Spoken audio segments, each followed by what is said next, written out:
Going live. Mike's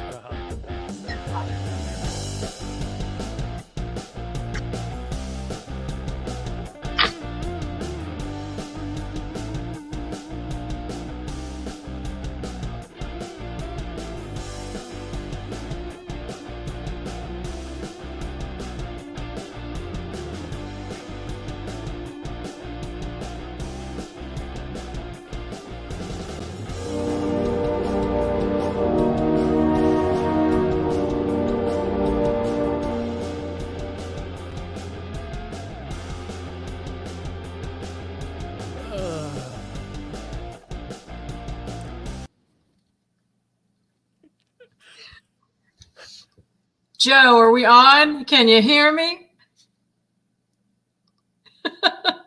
What's going on, my ladies friend? and gentlemen, if you can you hear me or am I all choppy right now? No, I can hear you. I can hear you. You look great. You sound great. You're just a little grainy for a second, but I think that you look good grainy. Yeah, I'm freezing up. That's okay. Well, listen, Joe, it's okay. I'll carry you until you need to. If you need to, Ladies and gentlemen, welcome to another episode of the Sticky Mic. The Sticky Microphone. I'm Wendy Zier with my co-host and buddy, Joe Richley. Go ahead, Joe. Joe is blurry. He's saying I'm blurry. Wendy, we're going to get your awesome guests up, and I am going to bail out for a moment. All right. You bail out. Let me introduce these guys. Why don't you pull them up, and then I'm going to introduce each one of them. So how's that? All right. Well, we've got two amazing guests today, and I'm going to introduce them, and you can see them on screen. They're adorable, gorgeous, beautiful, and not old like me. They're old like me. All right. So we've got first J.R. Bookwalter, who is a fixture, I'm going to say, in the Akron market, I guess, probably would say Canton Akron is what you might call it, I guess. Producer, director, actor, editor, and distributor, but I'm going to say actor because JR, I'm pretty sure that you give yourself a little tiny part in all or most of your movies that you've done for all these years. Am I right? I do, but I would not consider myself an actor. All right, I thought you might say that, but I'm going to say he's pretty good. I've seen him do his little walk-ons. Movies such as Polymorph, Bloodletting, the newest one, which we'll talk about, Side Effects May Vary, Dead Next Door, Ozone.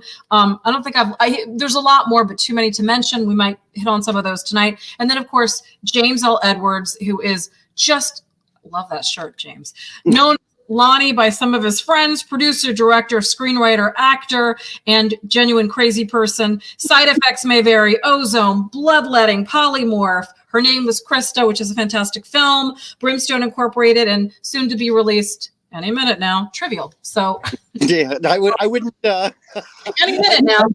We'll be some year that'll be out. It's some point. We can't wait. Well, guys, I'm excited because besides the fact that you're amazing people, I know you both pretty well. I got to, of course, I've worked with James, a bunch for the past few years. And JR, I was lucky enough to finally get to work with you, which was just a privilege and a joy. But before we talk about me, because I'm not really important, JR, why don't you kind of give us a little bit of rundown? Because I, read some stuff about you that I didn't know. That you started even earlier than I thought. And I think you went to the Pittsburgh Arts Institute or photography, something like that. And I just love to kind of get your story. Like, how are you here now? And go.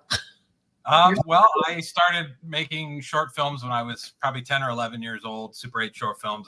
My friend and I found my mother's Super 8 film camera. And, I was obsessed with sci-fi movies and then later horror movies. So I started making my own versions of all the stuff that I grew up on, The Incredible Shrinking Man and all that kind of stuff. And eventually that led to making like little gore movies because that was what was, once I saw Dawn of the Dead and Friday the 13th and all that stuff. And long story short, I through high school, I was doing music videos and little short films. And then I graduated high school and went to the Art Institute of Pittsburgh. It was briefly an extra in Day of the Dead. During that tenure, I quit at the beginning of the second year because my apartment was robbed, moved back to Ohio, and then wound up in a roundabout sort of way getting the financing for my first feature, The Dead Next Door. That was in 1985. So By the way, I just a little aside. I saw that in like one of your bios that you took something like when your apartment was robbed, you took it as like a sign to move back and leave school or something. That's kind of funny. At the time, the Art Institute did not have a film class. They do now, but at the time, the closest thing I could get was photography, and it was very artsy fartsy. And although I love photography, it wasn't what I wanted to do, and I didn't know what I wanted to do really. I mean, I wanted to make movies or something, but you know, in Akron, Ohio, that did not seem a conceivable thing. There had only been really one movie shot in this area prior to when I started. So, oh really? Do you know what that was? Yeah, it was like a kung fu action movie called The Instructor, which was released by Vestron Video back in the day in the I guess early '80s. It was shot in the late '70s. But it's been lost in time now. It's never been released on DVD or anything else. But that was the only, I mean, that was sort of legendary and accurate. Nobody else knew about that movie, of course. But that was the only thing that sort of preceded us, unless you want to count, you know, there was a movie called All the Marbles that had been shot. A lot of it had been shot in Akron, but that was a Hollywood movie with Peter. I remember that. Yeah.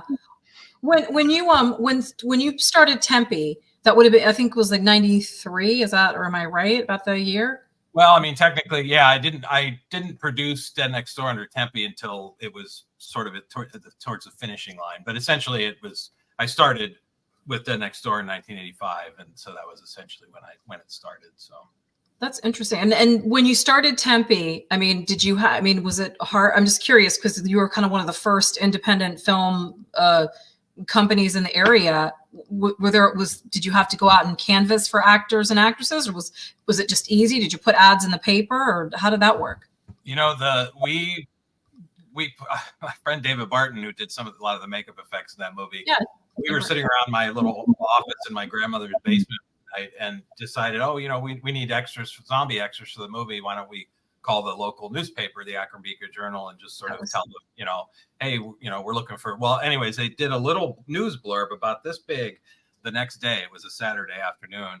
And after that, the phone started ringing and didn't stop for probably a week and a half. I literally had to put in another phone line just for those calls. And there was over 1,500 crazy Northeast Ohio people that came out to be involved, as well as crew and cast. I mean, we had a cast and crew of like 40 or 50 people at various times, and James Edwards was crazy little 12-year-old come out and play ball with us. That's when we first met, actually. Yeah. Didn't you say you were a makeup artist or something, James? Is that I basically said I knew special effects. I had no clue what I was doing, but I brought in some Polaroids of me covered in fake blood and pumpkin cuts. And luckily, they liked my spirit enough that after they fired me as an effects artist, they kept me on as a production assistant. And I was with them ever since. You were also a zombie, too. I was a zombie, a cult member. I was a couple of zombies and a victim. You were a dead kid on the farmhouse floor. That was your That's big right. Yeah, you were in there a bunch of times. Yeah. But yeah, you know, the Akron and Northeast Ohio, basically everybody just opened their hearts to this movie and got involved in so many different ways. I mean, we were in every newspaper, every TV station did a thing on it, every radio did a thing on it. I mean, it was a big deal for that entire summer of '86 that we were shooting, and really even beyond. I mean, the only downside of that was then it took forever for the movie to actually get finished and come out. So then I had to, for several years, listen to everybody go, whatever happened to the Dead Next Door, which became very irritating. Yeah, I was going to say, I mean, you know, and I mean, just something that I've learned from doing this now is, I mean, this is amazing because side effects may vary, and we could talk about that a little bit. You know, I thought it would be like, oh, we're probably wait a long time. And I think it happened real fast that you've gotten the, you know, but I've realized that some movies take years and years. Yeah, true.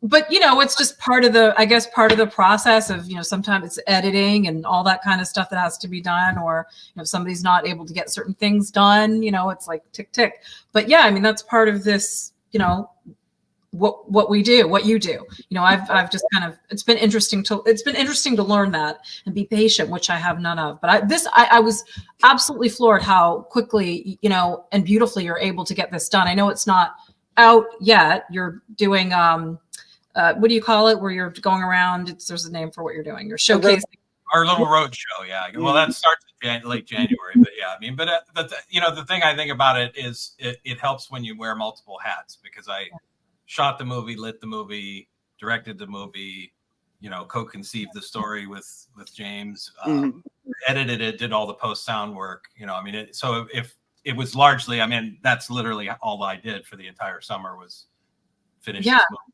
So well, it seemed very long for me, but I know from everybody else, it's like, 3 months done, Right.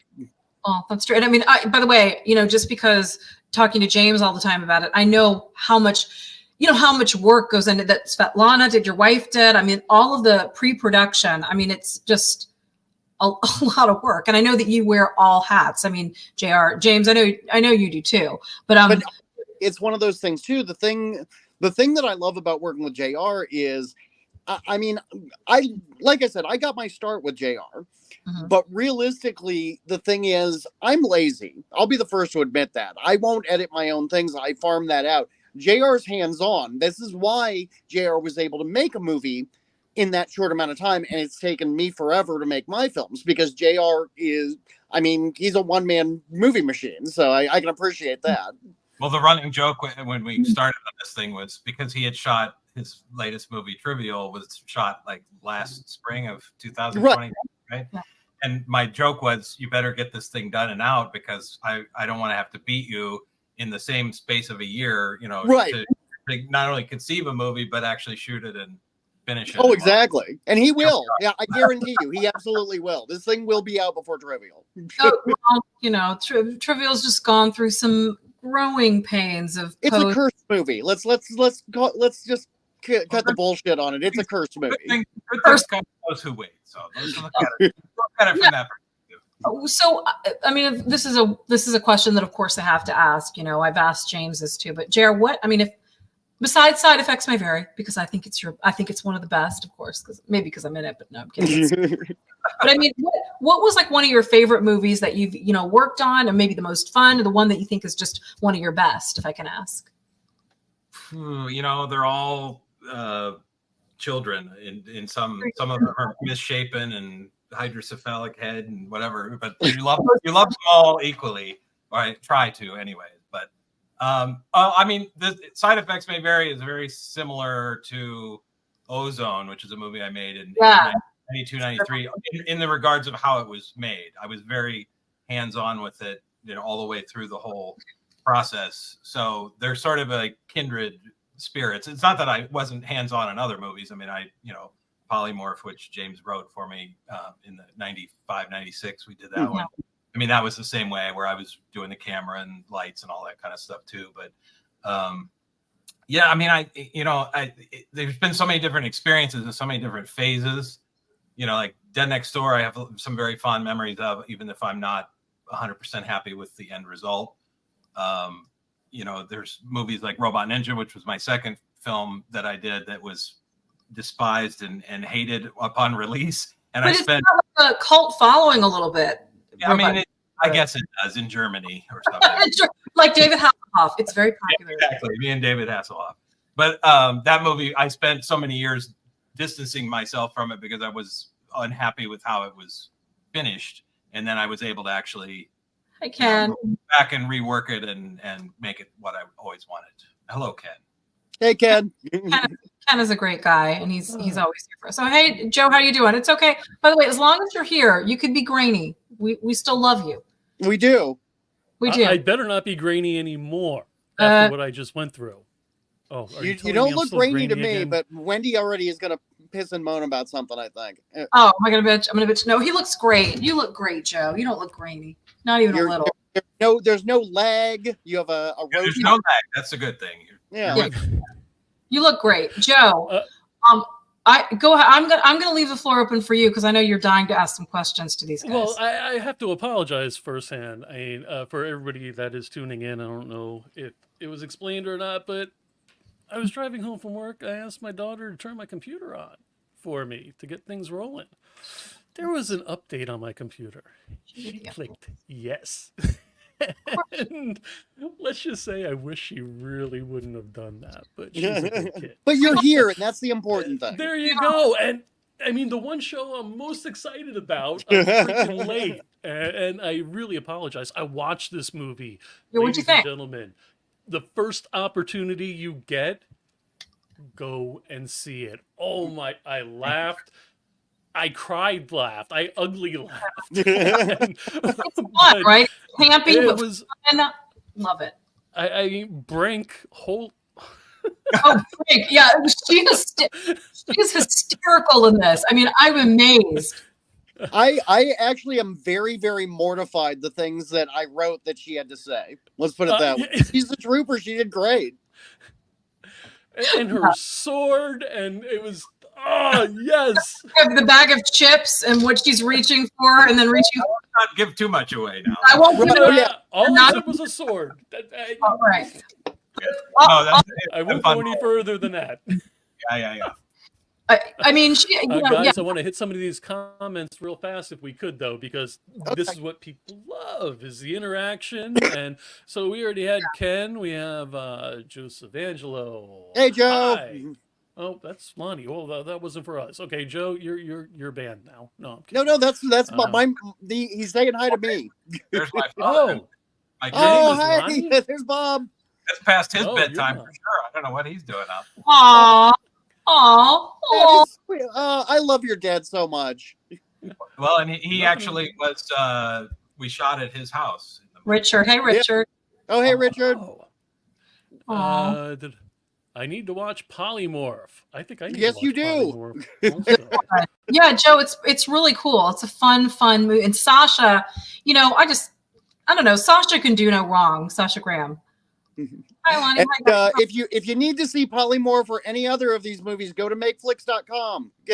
Buy some movies. There you But go. don't buy Polymorph yet. Hold up. Don't buy Polymorph yet because there's a Blu-ray. Right. Joe, what else? I JR, how many remember- DVDs are you sitting on?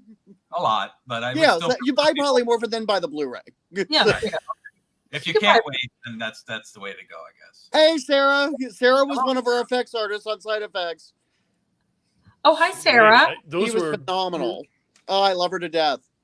Oh, what did you think of the effects, Joe? the Weren't they- practical effects were freaking amazing. Whoever you hired is awesome. Well, that was an adventure unto itself because it didn't quite work out with the first person, and we had to solicit, thankfully, some very talented people that were already in our crew that we were able to get it to the finish line. So, Well- James, I'm curious. Was that you the whole time in all that stuff? Yeah, Throughout yeah, all the scenes? I'm an idiot. Like I everything? not only did I do that, but I wrote it for me to do. So yeah, I'm a moron. Right.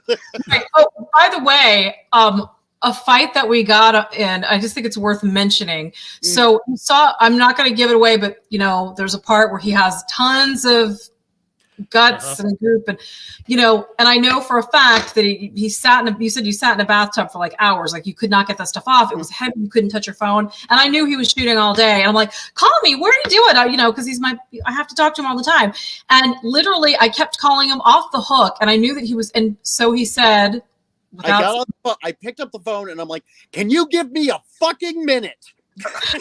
I'm like, I was like, I'm gonna let you go. I'm like, no. You want to talk? Let's talk. I'm covered in goo, but why not? Let's talk.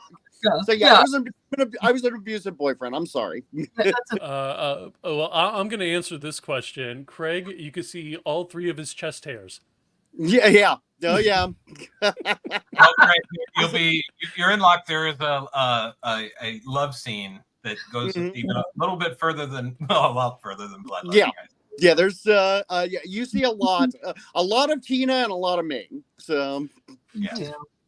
I mean, granted, I like seeing Tina a little more, but that's fair. That's fair. Yeah. You know, I think maybe this, and I don't know if I can say this. I mean, should we answer the question, do or do we not see your ass in this movie? Unfortunately, I think JR was against showing my ass in this. I was really looking.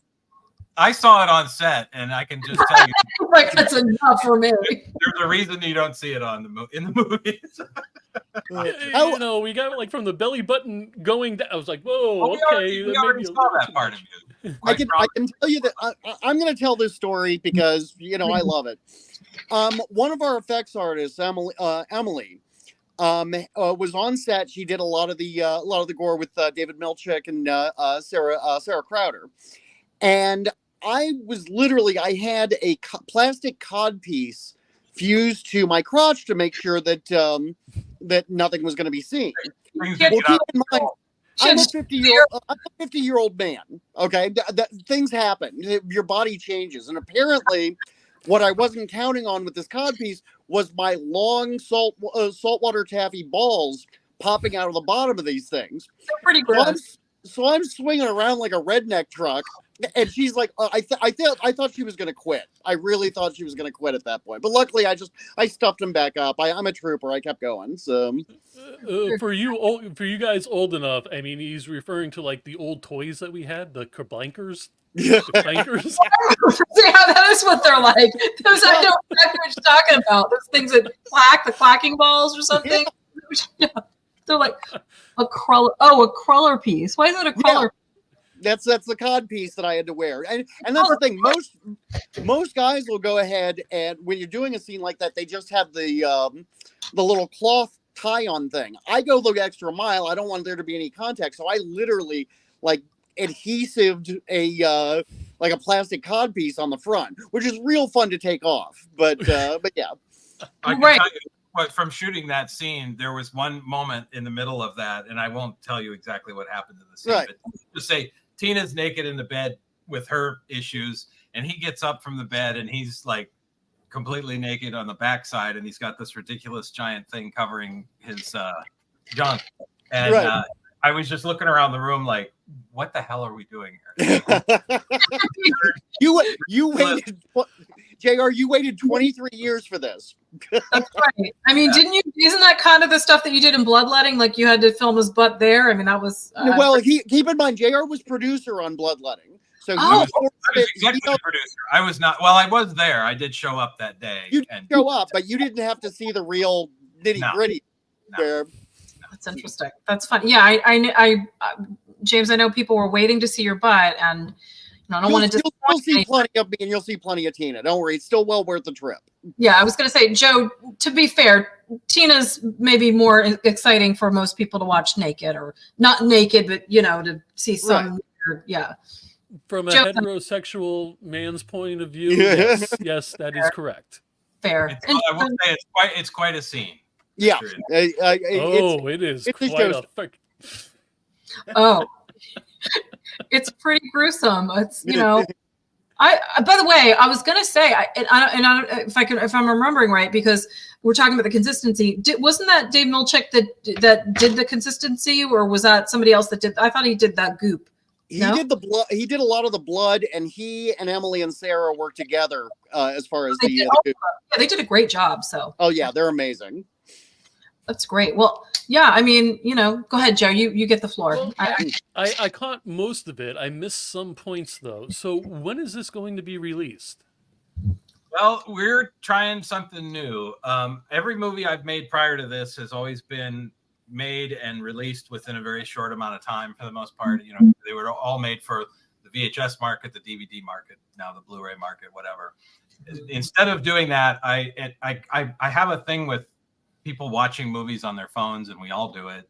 And even the physical media part of it. So we're trying a little experiment, and we're going to try to push this thing into as many theaters as we can before it ever sees the light of Blu-ray. And even after that, then much later we'll do the streaming. Everybody else is streaming first now. Even like Hollywood is all about streaming first. They want to get it on streaming as quickly as possible. I want to get people to get off their ass on their couch at home and actually go out and see this thing in the theater, because it's a movie that benefits from watching it with an audience, I think. Yes, definitely.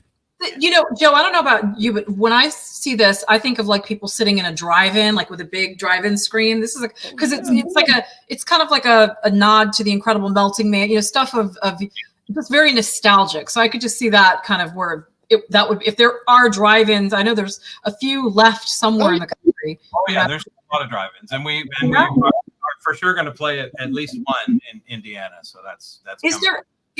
I didn't know that, but is there? I was just curious. Actually, is there one in Ohio, a drive-in? We have a handful. We have like 4, if I'm not mistaken. Right in the close to both where James and I live. Yeah.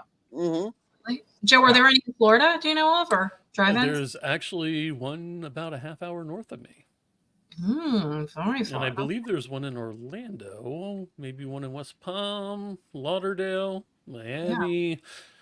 Lots of places to go, guys. A lot more than Still out there. Yep. Yeah, I was gonna say. I mean, well, I'm definitely hoping. Like I said, we'll talk about it, but I'm hoping you get down here to Raleigh and Video Vortex, and that's the goal, definitely. A lot of. If anybody's watching who is a manager or owner of a theater, yes, we want to. We put it out to the fans and people that love these kind of movies, and they gave us some great recommendations, and we're just kind of going through the list and booking as many of them as we can, and it's a very old school kind of roadshow thing, because James and I are going to go with the movie around and do our little song and dance and answer questions, and probably be run out of town with pitchforks, torches, And the nice thing too about this is, as we continue to go through state to state, if we hit North Carolina, Wendy will be there. Because she's in the movie and she's fantastic. Yeah. If we hit Indiana or Illinois, Drew Fortier is gonna be there. Yeah. New York, Sasha Graham and Tina Kraus will be there. So it's it's really gonna be a fun time. Well, have you spoken to the folks at the Smod Castle to see if you can get it in there? No, we have not. No, we haven't. I'll put that on the list. Not on our list yet. We don't have anything, but Joe, you could probably help us, because we don't have any. Nobody's recommended any place down south yet. I don't think the furthest south we're going right now is probably Pennsylvania. That's wow. Well, I was doing some research. JR, you were down here last year in Tampa at Tampa Bay Screams? Last 2 years, yeah, I was a guest at Tampa. It was with Sean Donahue and with Fred and Ray, and we were working the table there for Make Flicks. It's about 3.5 hours away from me. I've always wanted to go, but I just never pulled the trigger. I spoke to Sean a couple of times, and we just never made it happen, unfortunately. Well, he puts on a nice show. He modeled it after, there's a show in Strongsville, Ohio that James and I have attended many times called Cinema Wasteland, and that's one of the best shows probably anywhere, really. But Sean had gone to it, and he kind of started modeling some of what he did. It was kind of like the Florida version of that show. Right. Trying to do so, and it's growing, pretty steadily. So I think they might get there. What's one of the biggest horror cons in the country? I mean, I feel like it's one in Florida, Joe, that you were talking about. There's quite a few. I mean, MegaCon isn't a horror con, but that's just ridiculous. I went there. We did. I'm trying to think. Harlow's Haunt, we were at the film fest at MegaCon, and Rick Danford ran that film fest. Are you guys familiar with Rick Danford? Sure, I know Rick. Yeah. Okay, yeah. So he threw that one at MegaCon, and I think it was like the 20th year that he did particular film fest. So that was kind of cool. He does Rick has kind of he's great. He's got his hand on everything. I think he does besides doing films and all that, he also does a magazine. Am I right? I feel like he does. Online magazine, yes. Yeah, like a horror magazine. And a couple of the folks from Harlow's Haunt are involved with him as well, and his movies and the magazine. I've done some voiceover for some of his stuff for him. So, cool. I know that's how I know him. He's great. I mean, he does a lot of really cool stuff, and so yeah, you guys, I mean, there's all, so we'll say it again to any listeners. If any of you have some suggestions of some really great places to bring Side Effects May Vary for the road show, and whether it's like a film, just whatever you might think, even if or you'd like to tag a friend or suggest it, please do. We'd love to hear about it. Absolutely. Yeah. And we've also submitted it to a bunch of film festivals, so there'll hopefully be some festival screenings in the spring and some convention screenings after that, and So I mean, basically, we're looking at trying to just get it seen by as many people on a big screen, you know, outside of their home until at least the summer, anyways, before we look at even putting it out on disc. So pay attention, MegaCon. Pay attention, Phantasm. Pay attention. What is it? Spookala. Ooh. Yeah, there's some, and you know, there's actually. I'm sorry, guys. I'm just trying to remember. I know there was another one. I don't know if it was what was the one, James? I don't know if this is the place, but Oddmall. I don't know if that was a film thing or just no, that's more of a. I mean, we did Oddmall, and it. What was it? It was a good show. Don't get me wrong, but not really something that you could do a screening at. Sure, market kind of thing. Yeah, it's more of a marketplace kind of thing. Okay, interesting. I mean, I know there seems to be a lot, like here in North Carolina, the only ones that I'm really aware of that is Fear Fest, which has been great. And, you know, Matt Burns is one of the guys that organizes it and has done it, you know, I think we're in like the 4th year. Today, as a matter he's great. He's great. I mean, he's kind of like networks everybody together. He's a great guy. And then there's a big one, Mad Monster or Monster Mania, and it's in Charlotte, you guys. It's a big one as well. I've heard of that one, yeah. Yeah, it's a big one. But as far as North Carolina, I don't know if we have tons of them. I feel like Florida and probably Pennsylvania has like a ton, right? There's several in Pennsylvania. There's New a ton, Jersey. several New Jersey. Chiller Theater's been going forever. Horror Hound in Cincinnati is a big one. Mm-hmm. There's quite a few in Texas as well. Yeah, there's Texas Frightmare. Yep. Yeah. Oh, yeah. They don't play around. They're serious. No, they don't. we're targeting all of them, so we'll see where we hit. Right. So, JR, I mean, if I can ask this for you, because I know this was your directorial debut after 10 years? More than 23 years. I don't know exactly, but yeah, something like that. We'll see. We could say almost 25, or we could say over 20, or something. Over 20. So, are you time? Yeah. Do you have something else on the horizons, or is this going to just take your attention from for quite a while? Well, I mean, because of the nature of how I make my movies, and it's very hands-on enterprise. I'm not going to probably be the most prolific person, and I'm certainly older than I used to be, so that slows me down a little bit too. But yeah, I mean, right now my focus is just this one, and I obviously have my business MakeFlix, which is my day-to-day stuff, and that takes a fair amount of my attention too. So I mean, I have a pile of scripts I would love to make. I mean, that's how this all got started in the first place. Is James would come to me, we'd have lunch frequently, and he's constantly harassing me about, don't you ever want to just make a movie again? And I'm no. And he just would do it after about the 100th time. I'm like, well, maybe, I don't know. And then finally one day we went to lunch, and I said, well, okay, I'm ready. And he looks at me like, what? And he's like, okay.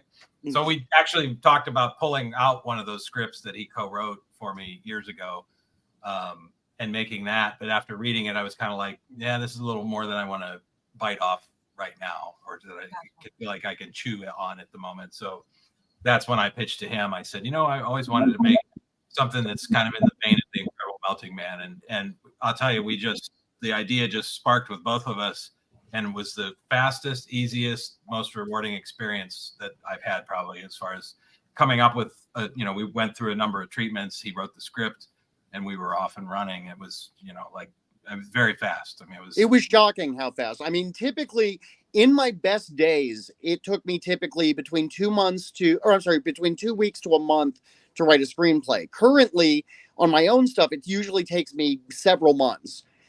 Once we had a treatment locked in place, because we had planned it so meticulously, I had a script in a week.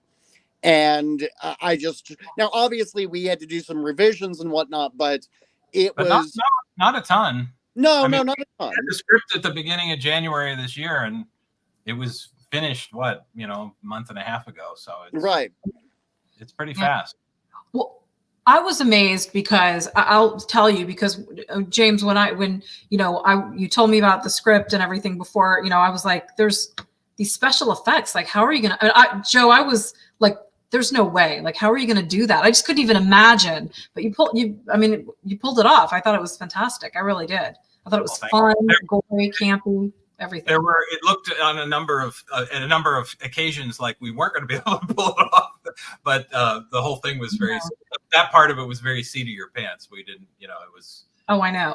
It was very, sometimes that works out for the best, I mean, and this is one of those cases where it was a mixture of some really talented, hardworking people, and to be quite frank with you, an amazing edit. I mean, I don't even think after we shot it that we were all convinced of what it was. We didn't know what we had really until it was cut together, and then it was sort of like, okay, well, this turned out better than I think any of us expected. Yeah, I mean, go back in and do reshoots because I was convinced on set, because again, we had no clue what we were going to get. I was convinced, okay, we're probably going to have a couple of days of reshoots. We had 1 day of reshoots, and that's only because JR liked the idea of having a specific shot that we didn't get. It had nothing to do with shooting something again, which was nice. Well, it wasn't even we weren't even talking about full days. I mean, we would do a couple hours here one day and a couple hours. Right.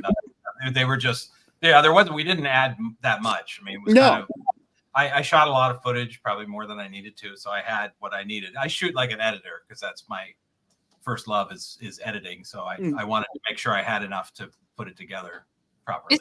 I didn't know that. Is it really like, is that what you really love to do the most, is editing? Oh yeah, because I'm not being on set, and I realize most people want to be there and saying action and cut and being in the thick of it and all that. I'm much happier. I always used to joke if I could send a drone robot or something to the set to get me the footage and bring it back, then I would sit in a dark room and put it together. That's not true. I love working with actors and stuff too. But Jared, I mean, I have to say, because I mean, and again, I've worked with only a few at this point of my on screen. I'm mostly behind the mic, but I mean, you're a fantastic director. You're patient. You're kind. You're nurturing. But you were very calm. I remember there was one day where I was like, I think, I don't know if I can say this, like something was stuck, a car was stuck in the mud or something. And you were just calmly like, nope, we're going to wait. We're going to get the shot. And James like, we're going off schedule. Right. Well, he's a bit of a panic button pusher. That was always, I used to say, he's a panic button on his chest. If you look at the credits for Brimstone Incorporated, I made up a fake company called Panic Button Productions that starts the movie off. So yeah, that's me. I'll be the. But I have to say, Wendy, I'm thank you for the compliment, and I'm very happy that you felt that way, because we shot with you the first day, and you were the first actor that I worked with, and I was probably internally a nervous wreck, because I was, it's not even just that I was directing the thing, I'm lighting it and shooting it and the whole shebang. So it was the whole weight of the thing was on my shoulders that first day. I mean, it was like somebody that, I know that you're seasoned, but somebody that had just you got back on the bike, obviously, and you knew what you were doing. I mean, you were calm, cool, collected, in charge. It was, I felt like it was, again, this was a great experience. I felt like it was like clockwork, the whole time I was there. It felt smooth. So Joe. Well, I chalk a lot of that up to the fact that I have 2 children. You to learn patience whether you want it or not.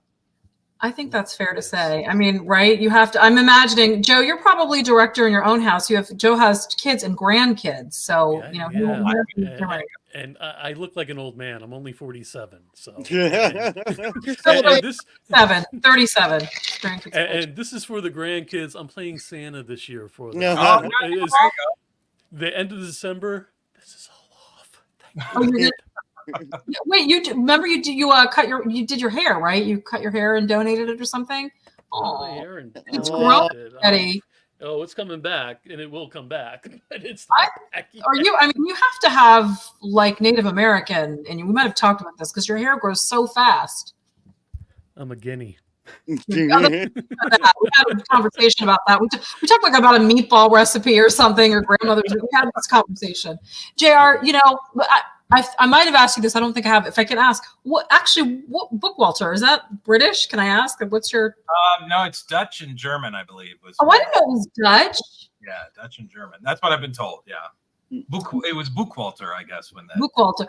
I should ask. My first ex-husband is from Holland, so I can ask him. No, my maiden name is De Munk, spelled little d, little e, space, big M-U-N-K, which he was mad that it wasn't put that way on the birth certificate and other things for the kids. I'm like, no one will ever find us. Like, we can't file this. They're not going to know what to do with that. So, yeah. Right, exactly. I know. Well, Dutch is an interesting language. I'll have to ask about that. So, and Joe, we talked about that too. Originally as an Italian. I don't know what you're talking about. Alaperdi, my mother's side. My grandfather was straight off the boat. That's fair. And Edwards is British. Nope, it's Scottish. Scottish. We did talk about this. Mm-hmm. Oh, one thing, Joe and Jared, I don't know if you know this.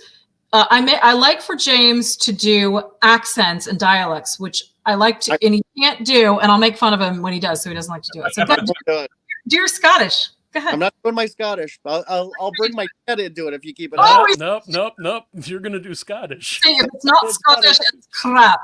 Yeah. Oh! See, Wendy, this is what Wendy loves. Wendy was always bummed out that she had never met my dad before he passed away.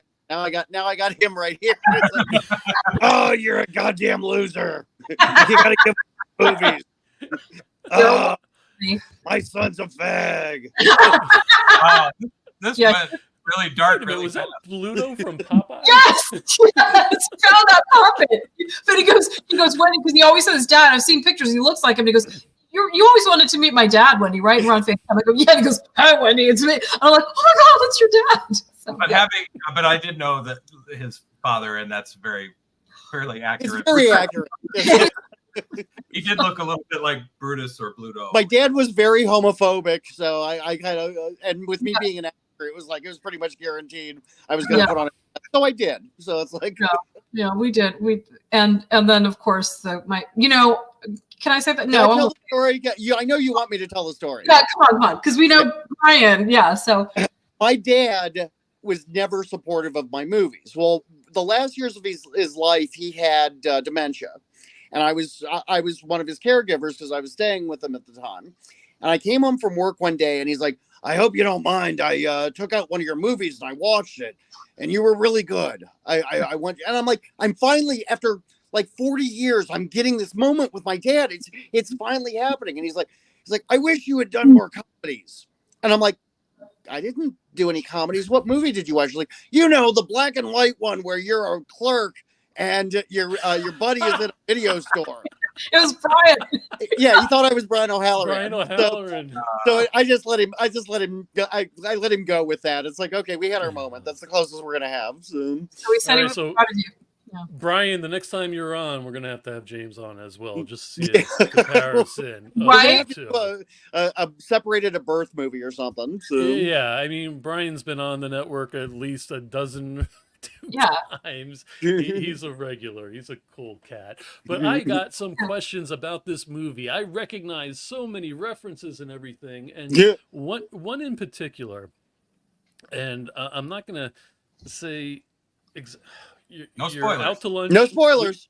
No spoilers. That's what I'm trying. You're out to lunch with your friend, and you had a T-shirt on.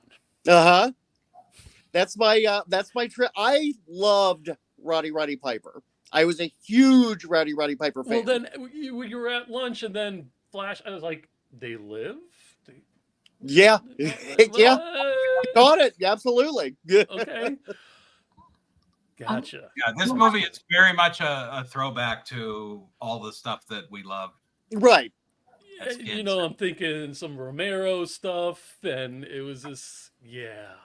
Ultimately, I think JR would agree with this, where this was kind of our love letter to the movies that we grew up on, the movies that we loved, that unfortunately very rarely get made anymore. And I think it's important to say that it's. I feel, anyways, that it's done in the right spirit. You see this in a lot of films these days, but it's like people beat you over the head with it. I don't think that we did that in this. I mean, no. We'll see what the audience responds and how they right. Feel. It's very subtle, but it feels very retro in a good way. It's in a forced way. I think so too. Right, Joe, like nostalgic, but you're right. Without beating you over the head with it, it just was fun. It was a throwback. I mean, catch Yeah. little references, and then it's like I want to go back and watch it again just to see if I catch any more that I may have missed. Oh yeah, there is a lot of, especially if you watch Wendy's newscasts. Not that you want to look away from Wendy's face, but below her, there's a lot of, especially Tempe references. Yeah, we tried to make sure to throw in as many Tempe and just Tempe universe type of stuff as we could in there. If anyone who liked my earlier movies is concerned that this doesn't fit into that universe, you need not worry. Fits in very nicely. Lots of Easter eggs for sure, Joe. And that's so cool that you saw some of them and you but absolutely. And see what this does now is, I mean, I wasn't familiar with JR's work, so now I'm gonna want to go and see more of JR's work. I'm intrigued. I really am. Okay, it's a gateway drug to all the right. Other stuff. And of course, me being the whore that I am, I'm going to say the perfect way to do that is to go to makeflix.com and check out the movies. Stop, everybody. I don't know. Last time we had James on, I watched. Her name was Christa. I didn't get through the whole thing. You make me sad, Joe. You really Joe, make it's a movie. Come on, it's such a. I mean, I know that not everybody likes some of the content, but I think I get it, but maybe some of I get it more now, so I'm probably gonna have to revisit it. Revisit it. My ass is in it. How could you not like it? Right? That's what I'm screaming. I have to ask you, what made you stop it? What didn't you like? When it got to the necrophilia, I was a little the necromantic kind of stuff. Yeah. It was just like this is getting weird. That's but fair. you know, I mean, I get, here's why, and I mean, maybe because I love that film so much, and I get, without giving everything away, the whole idea is, to me, it's more of the idea of him doing that is more of a character study of that this guy, this is what he thinks and how he feels. So to me, it's like, I'm not really seeing it as he really is, because I'm in his head. I'm in Steven's head, James, the actor, and to me, that's what makes it really cool. So it's more of like a dark character study. So I don't see the necrophilia as being like gross and disgusting. I mean, it is, don't get me. And it's, by the way, no corpses were really used in the filming of Her Name Was Christa. Let me say that again. The corpse is actually a special effects, and it lives in James's living room, which it's actually show it if you, I don't know if you could, you'll be on the computers, you might not be able to see it, but it lives in the living room. She's there wearing her nightie. So it's not a real person. So be aware, just it's not real. But anyways. Let's hit a couple of these comments. We've got Lonnie wore that shirt in a Family Matter, his dress shirt. Oh, he did. Did you wear that? Oh, that's right. My Roddy Piper shirt I wore. Oh, yeah, for sure. That's it's made two. Oh, what's Craig saying? It wasn't necrophilia in his mind, though. She was alive in his his twisted mind. See? Yeah, that's what was exactly. Yeah, that's exactly. It's a haunting love story. It's a haunting love story, right? It's a right, JR. It's a character study. If you'd shown that version, then Joe would have finished it. Right, exactly. Well, that's a great thing about it. I know, what was it, about a year into Christa being on Amazon, they screwed up the algorithm to where people that were people would like rent movies on Amazon, and it'd be like, hey, if you loved You've Got Mail, you'll love Her Name Was Christa. And people, if you elderly couples looking for romantic dramas were watching it and getting furious. I almost got. They're not wrong, because they probably would like the first 90 minutes. Yeah, they love the first hour. They're a huge fan of the first hour. Oh, it's so sweet. And it goes sideways. Yeah. I mean, you might not be expecting that. That's funny. If you loved Under the Tuscan Sun, which I do, but then you will love. Yeah, that's funny. Did you guys happen to read that down here in Florida, a 4th grade teacher showed the kids Winnie the Pooh blood? But they did the wrong one. Yeah. I'd be more upset if I was one of those kids, not about the violence, but how bad that Winnie the Pooh movie was. Has anyone watched that? Has anybody seen that? It's dog shit. Yeah, I tried watching it. I couldn't get through that one. Just not because of any. I just couldn't. Just wasn't a good film. And now they're doing a version of the Grinch, and it's like, come on, man. Oh, wait a minute. That's with David Howard Thornton. That's my buddy, man. You can't pick on Is that it? movie. Oh, he's Yeah. I like David Howard Thornton, but I'm not going to watch it. It's awful. He's I in, like him a lot. So. That's the mean one. Yeah, he came Yeah. on here to plug that. he's so nice, and he's such a nice guy. He's like He did a great interview with you guys. I like the guy. I think he's genuinely talented. I'm not watching the mean one. It just looks I awful. understand.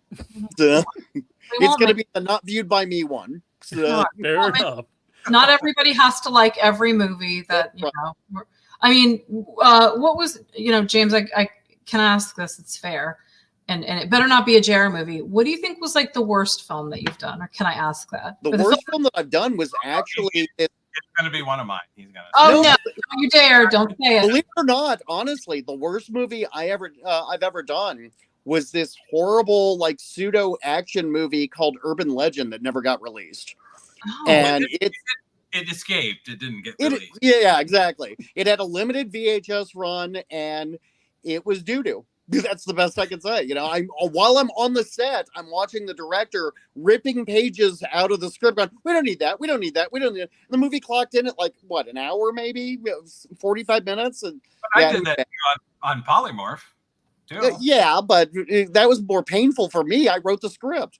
All right, but I mean, come on. Tommy The Room was crap, but it became a cult classic.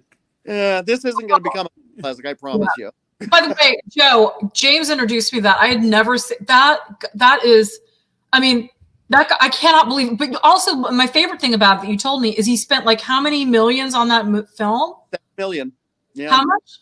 7 million. Which is, and he made it back. He made it back. Yeah, but he didn't realize it for a while that people were like making fun of it. I don't think. Right. So. Yeah. Go ahead. Do one of the things. Just do one of the things. I'm not doing. I'm not your performing monkey, Wendy. Pay my day rate. He goes, wait. What does he say? He says, hi, Mark. I did not do it. I did not. Oh, hi, Mark. I did not hit her. I did not. Oh, hi, Mark. Hello, doggy. Yes, I'm sorry. That's a great movie. I like that one. So yeah. Well, JR, if I can ask you, Joe, we want to make sure that everybody gets to their social media stuff. Well, are we able to go over a little, or are we stuck at an hour? We can go over a little. I'm asking the gentleman. Wendy, I should ask you as well. I apologize because I'm curious about a couple of things as well. This is the Indie Escape Network, and we have indie filmmakers watching this, guys that are new, girls that are new, and they're curious about things. I don't know how comfortable. I'll throw a few things out there. If you can answer them, great. If not, so the first one that most people are interested in is JR. What did you shoot on? Some form of digital video. That's what we're saying right now. Yeah. No, I will answer that question later, but no, it was a 4K HDR camera. I mean, that's all I'll say. Okay. And a lot of people are curious when it comes to your movies look very professional, guys. I don't know if you can discuss budget or how you raised your budget. Well, we have a lot of crowdfunders and everything, and they're curious about this, or if you have executive producers or. When I made my first movie, The Dead Next Door, which was ultimately cost about $125,000, which sounds like a lot now, but at the time it was chump change. But my executive producer told me to tell everybody that it was shot for under $1 million. So that's what I'm going to say. All my movies, collectively, all of them were under $1 million, together. Just like people ask me, how long have you been at this? A few years. More years than I care to say at this point. I can say one thing, Joe, without giving away what the budget was or was not. But James, being your executive producer. Now, the executive producer forks over the money, and I didn't put a penny into this. So that was all that guy. Okay, I know that you wanted to make sure that things were done. I tried my best to make sure things stayed under budget, and I failed miserably. That's all I can say. Because you have a director who's shooting it, who's also paying for it. So right, exactly. Yeah. How much can I be expecting? It costs more than I wanted it to cost, but it's still I can tell you that, like, for me personally, when I've directed my movies, I try and keep them at very, very, very, very low budgets. And this was a low budget production, don't get me wrong, but I was impressed with the amount of stuff that JR was able to pull off with the budget. Let's put it that way. Yeah. That's all I'm going to say about it. So. But, no, I won't be coy about all this stuff forever. It's right. early. We just until people see it, and then I'll be happy to. But Joe, I can say also, because people are wondering, we might have said this before, but James, for like the last film, the last few films, I've watched him, passenger seat. I've watched him run these Indiegogos, which I think such an amazing, learning experience for me to have seen this, James. I mean, it's not easy, but you're very good at doing that. I mean, it's, I've only had one successful Indiegogo, but keep in mind, I've only run two. Typically, like JR typically does not do an Indiegogo, and he didn't do it for this one as well. It's tough. Soul crushing. Right. Oh, exactly. I mean, I'm part of Richard Russell, who was just on a second ago. The comments is trying Indiegogo, and I know for a fact he's sitting there watching every 15 minutes and just cringing because I did the same thing during the 30 days of mine. So yeah. Yeah. Well, you have to, I mean, what do we say? Tits and gore. I mean, you got to that's kind of seems to be what seems to run these things. And if you don't put that in there, you're kind of like, okay, well, here I am. But the thing about Indiegogo is a great vehicle for it requires so much. It's a whole nother level of work from even just making the movie. It's a lot of work just to beg and scrape for that money, and then you got to go and try and squeeze those pennies and make your lemonade, so to speak. So it's, and then usually offering perks on top of that, and it's very easy to get sidetracked with all that. I call it a circus act. That whole Indiegogo Kickstarter, it's a circus act, and it takes you away, takes your mind out of what the ultimate goal is, which is right. But that's all fundraising. It doesn't matter if you're, I've done a lot of work for hire stuff where people have paid me to make movies, Full Moon and those kind of people. And, that's not, that might be guaranteed money, but that's not any easier really either. So right. So got to go put on the monkey suit and whole song and dance to do it. So it is a lot of, it is. Well, go ahead. Again, with indie folks watching, newcomers and everything, we're going to have to ask the cookie cutter question to both of you guys, whoever wants to start first. What is your advice for somebody starting off in the indie filmmaking? Get out now while you can. Yeah. Be a lawyer, right, guys? Not everybody's going to be Kevin Smith, guys. Patience. Go ahead. The best thing I can say is patience, because realistically, there is no rhyme or reason what's going to hit and what doesn't. Like I said, I can tell you that I was very happy with the response that I got from my first directorial effort. Her name was Christa.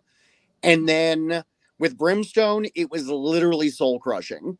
It was like, because you never know, they're both movies that I'm very proud of, but for some reason, one did well, one did not, and I think that's as long as you just go into this not expecting to end up as the next Tarantino, I think you'll be okay. You see, I like Brimstone better than. That's because there's no necrophilia in Brimstone. That's what I'm saying. There's something for everybody. Right.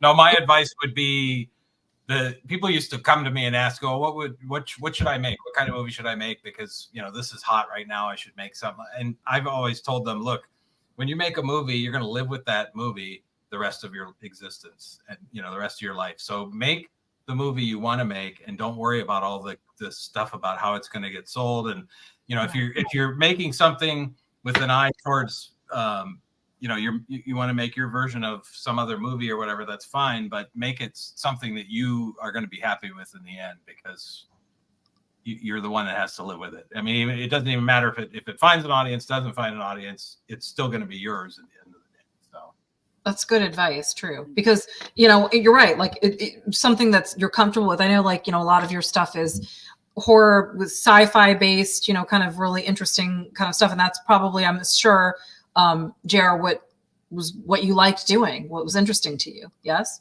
Yeah, I mean, if the thing is, if you try to chase what's commercial or what distributors want, or you will lose, because by the time, even if it only takes you a few months to make it and finish it. By the time you've done that, the market has moved on, and they're looking for something else. Right. So it's just, that's an endless, insane, thing to do. It's like you just got to make what you want, make what's in your heart. And yes, I grew up with science fiction and horror movies. I've mostly done horror movies through the years. This is actually kind of one of the first times that I did a sci-fi horror hybrid, I guess, because my first love was science fiction, and then I sort of got into the horror thing. I mean, it was equal horror, but I've done far more horror than sci-fi. You know what's really weird, that it just dawned on me during this conversation, because you're right. You grew up loving sci-fi, but you very rarely have dipped your toe into the sci-fi market. In both cases that I can think of, I wrote the script and I hate sci-fi. Yeah. I was going to say Polymorph was also a sci-fi horror. I mean, the thing is, I was never like a Trekkie per se. I mean, I like the original Star Trek. I like some of the movies, but I'm not that kind of sci-fi isn't really my cup of tea. Mm-hmm. I like more like War of the Worlds and that kind of stuff. That's the stuff that I grew up loving. So interesting. So help me God, if they make one more comic book movie, I'm gonna strangle somebody. Oh, they'll keep making them until people stop going to them. The oversaturated market, in my opinion, it's just getting old. I mean, there's some like more serious adult ones that, hey, I dig, but I don't want to see men in tights anymore. I don't want to see. Well, Marvel kind of did it to themselves with Avengers. Once they got to Thanos and snapping the fingers and then having to undo that, it's sort of like anything else that Avengers or anybody else goes up against is going to pale in comparison. Yeah. It's like they should just. I don't have to say they should stop trying, but it's a fool's errand. It's like they got to the literally end game too fast. They should have, they could have drugged that out for years and had smaller stories that were more like what the earlier movies were. That's my opinion. And as far as I'm concerned, they can stop making superhero movies unless they're going to do a Plastic Man movie. That's what I want. Oh, well, Plastic Man wasn't like really a good guy at first. I know, that's the fun of him. Okay, right. I don't even know who he was. I don't look him up. Okay. You weren't a comic book geek growing up. You were into My Little Pony, remember? Love My Little Pony. That was after my. I mean, I was too old for that. That's my girls. That oh, come on. Oh, that's in 1946, I think. My Little Pony. No, Plastic Man. Oh, Plastic Man. Yeah, it's really that's an old one. Yeah. I think mine would be Deathlock, the Destroyer, who was from the. Oh 70s. Yeah. And that probably goes back to my science fiction. Well, they did it on that TV show, that Agents of S.H.I.E.L.D., and they really screwed it up so badly that made me stop watching that show, because I was like, no, this can't be Deathlock. You can't just have this guy. I was so mad about that, but it's still it's still ripe to do it properly at some point. The doorman, he can teleport from room to room, only indoors. That's funny. That a new superhero that we're gonna go with. I like that. The doorman. You pitching us? Is that what that was a pitch? Hey, pitch. That was a pitch, share for your next thing. The doorman. But we laugh about this too, and then I'll shut up. But I really did love The Walking Dead. But right, like again, enough. Like this is an example of like they can't let stuff die because they keep having to capitalize on it, and it's like enough. We've had enough. They've 1,000 spinoffs all over the place, but they won't. Well, I understand from the corporate perspective certainly why they would. Yeah, of course. And it's fan service too. I mean, the people who really like that, but there's such a thing as too much of a good thing. Daryl's he's in Paris now. I mean, have we made fun of that enough? It's kind of funny, but go ahead. Yeah. Is he in Paris now? He's in Paris. That's the premise of his show. Daryl in Paris. I probably shouldn't admit this, but I've actually never read the Walking Dead graphic novels, and I've never seen it one single episode of them. No, you're really not. People are always surprised because I'm, obviously made The Dead Next Door, and I'm a zombie fan. Yeah, that's what your first movie was, a zombie film. I know. Oh, interesting. I don't know. Well, it's not too late, but go ahead, Joe. Well, we had a close relationship with the guys from Comic Book Men, and that show came on after The Walking Dead. So yeah, it kind of went hand in hand for a while. But First couple of seasons are amazing, but it just oh yeah, after that literally it's just shut got that it's after. the same thing. Okay, you're in the jail this time. You're in this time. It's, You got Glenn with an eyeball popped out. All right. Mhm. Spoiler alert. Yeah. Well, I yeah, think TV shows for sure, and movies to a lesser degree. Well, maybe not now, but they all just like they grind the gears to the point where there's nothing left. And they well, should but, be much of it. There's Guys, some intelligent ones though. Did What? you guys? What was your? Did you guys see Sandman? I did not. Did not. Okay. No. Are you familiar with the graphic novel? I'm or the familiar. comic? Yeah. Okay. I think they actually did a pretty good job. That's looking what forward to another season. Good. I heard they did So- really good with Preacher as well. Yes. Yeah. Well, the first 2 seasons, Mm. kind And of. I absolutely love what was it, The Boys on Amazon. I Oh think that yes. Now I haven't seen the Gen V or whatever just came out. it's That's you're- affiliated with that. it's not that great. It's Okay. about as fun as that animated thing that they did. There was a cash Ah. in. Soon. Yeah. interesting. All these cash grabs. It's like, all right, this is let's saturate the market with it. Oh yeah. Yeah, we've had too much. So, Mhm. well, all right. Should we have everybody hit their socials and tell Yeah, us? we can Yeah, but- absolutely do that. All right. So, eeny, meeny, miny, mo, James. Yes. Okay. So you can find me on Facebook. I believe it's James L. Edwards 3 at Facebook.com.